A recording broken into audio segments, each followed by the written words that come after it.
During the Cold War, a time when Russian patriots abroad felt their entire heritage was being unjustly associated with communism and the Soviet enemy. I mean, Russians were all bad. Some reacted by criticizing American political leaders who, as they saw it, accepted, quote, the propaganda of Ukrainian emigre specialists and recognized Ukraine as a legitimate, if occupied, national entity and as a full-fledged member of the organization like the Munich-based anti-Bolshevik bloc of nations. So the Russian immigration, or this little Russian immigration, was really concerned about this. Little Russians have been particularly active in the various jurisdictions of the Russian Orthodox Church that have flourished in Western Europe and North America, both before and after the Bolshevik Revolution. During the interwar years of the 20th century, many Russian emigre clergy either were from Ukraine or had functioned there as hierarchs before the Civil War forced, the Bolshevik Revolution and the Civil War forced them to leave.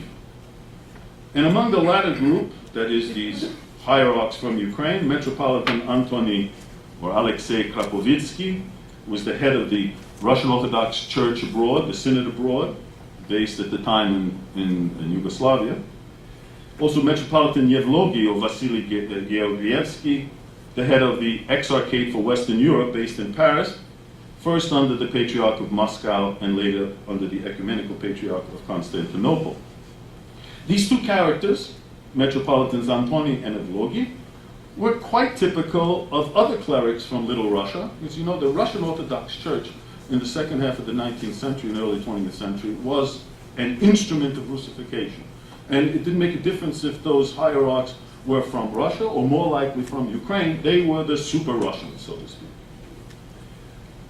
Those who denied that Ukrainians exist as a distinct people and who condemned as superfluous and uncanonical all efforts to create an autocephalous Ukrainian Orthodox Church, which of course they were adamantly opposed to all the time. To this day, the Orthodox Church in America, it's the former Russian Orthodox Church in North America, and also the Russian Orthodox Church abroad, the Synod, based in New York, are in fact made up largely of clergy and faithful who themselves or whose parents came from Ukraine, but who identify themselves as Russians. Now another East Slavic diaspora, and by the way, one small footnote here when I say identify themselves as Russian, because I didn't mention this, but this is not an important. Of course we know that there are ethnic Russians living in the eastern part of Ukraine. And we know that there are a lot of Russian speakers living in the eastern part of Ukraine who feel themselves Ukrainian, or those who feel themselves Russians. I'm not talking actually about those. I'm talking primarily here, the vast majority of these people are people who came from Western Ukrainian lands, and in particular Galicia, coming from the same family sometimes as fellow Ukrainian nationalists or activists or self-styled ethnic Ukrainians, but who consider themselves Russians. And more so than ever don't want to recognize the existence of Ukraine. So this is not real. I'm not talking about ethnic Russians from Ukraine who have this attitude. I'm talking about East Slavs who are from the same culture as Ukrainians, but who have opted to identify as Russians. Galician Russians actually is a term.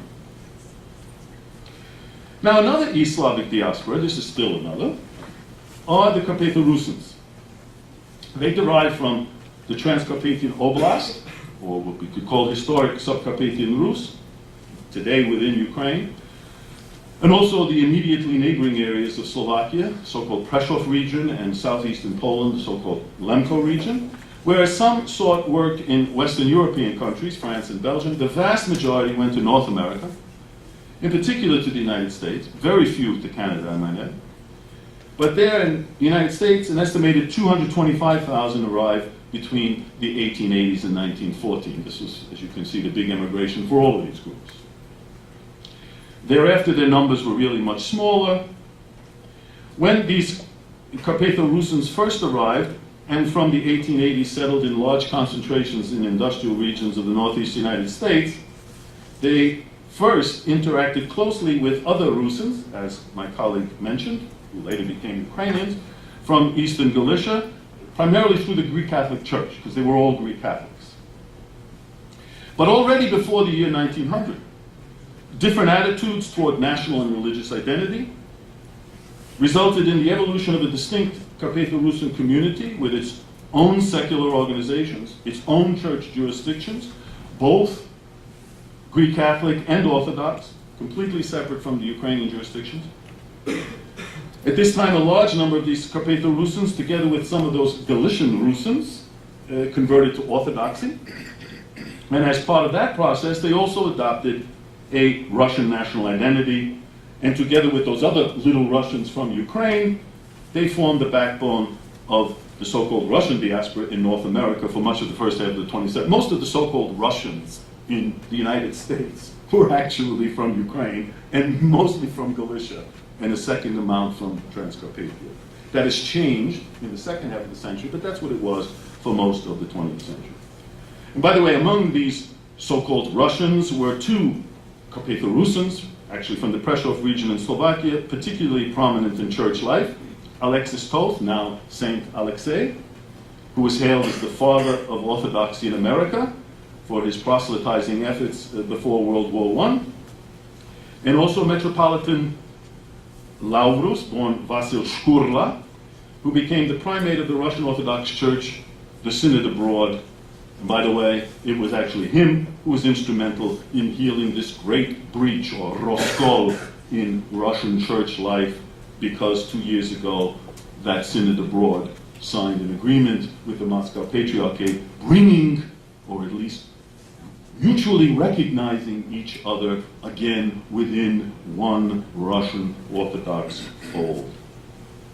Those Carpatho-Rusins who maintained a distinct identity that didn't become Russian, and community structures that weren't Russian, have at times actually played an important role in the development of their ancestral homeland. And this was particularly the case after World War I, when organizations like the Greek Catholic Union based in Pittsburgh and the American National Council of Ugro-Rusins, as it was known, also in the Pittsburgh area, lobbied quite successfully for the incorporation of their homeland, Subcarpathian Rus, present-day Transcarpathia, into the new state of Czechoslovakia, with full international recognition by the Paris Peace Conference for autonomy.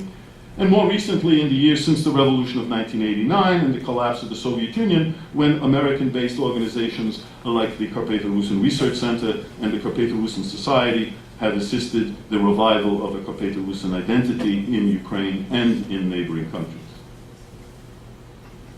Now, a relatively newer diaspora from Ukraine comprises Poles. Poles from the so-called Zemlye Zabrane.